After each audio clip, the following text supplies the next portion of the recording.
Вработените кои што користат алатки за вештачка интелигенција ќе ги заменат оние кои што не ги користат, тврди министерот за дигитална трансформација Стефан Андоновски. Тој вели дека во Македонија се чувствува застој во растот на платите, а масовни отпуштања засега нема.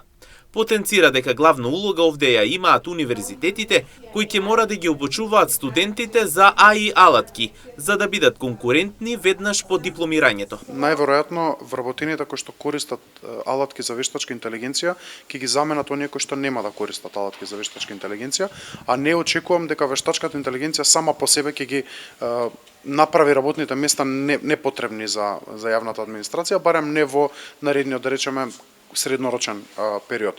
Што се однесува до приватниот сектор, на место ви е прашањето, во западниот свет, особено во Европската Унија, се случува голем прекин во приватниот сектор во потребата на барање на нови инженери, затоа што голем дел од позициите, особено кај така наречените влезни позиции инженерски, се заменуваат со алатки за вештачка интелигенција, особено мислам на тестери, на девелопери на основно ниво, на луѓе кои што се занимавале со основно ниво на графички дизајн, веќе со алатките за вештачка интелигенција тие работни места се намалуваат. Како што и претходно напомена Андоновски, универзитетите според него ќе треба да изградат доволно вештина за да студентите лесно се вработат во приватниот сектор, со што ќе треба многу рано да се воведуваат алатки за вештачка интелигенција. Оваа година веќе има ефекти на работната сила во Македонија.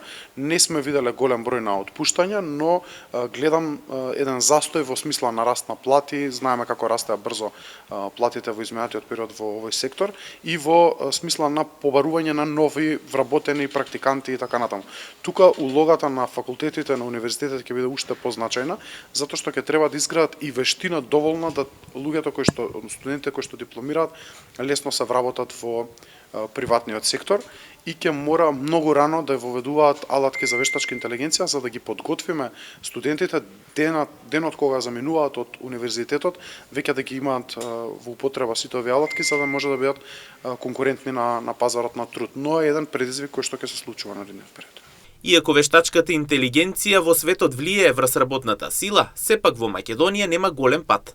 Доколку студентите се во тек со овие алатки, според министерот не би требало да има проблеми.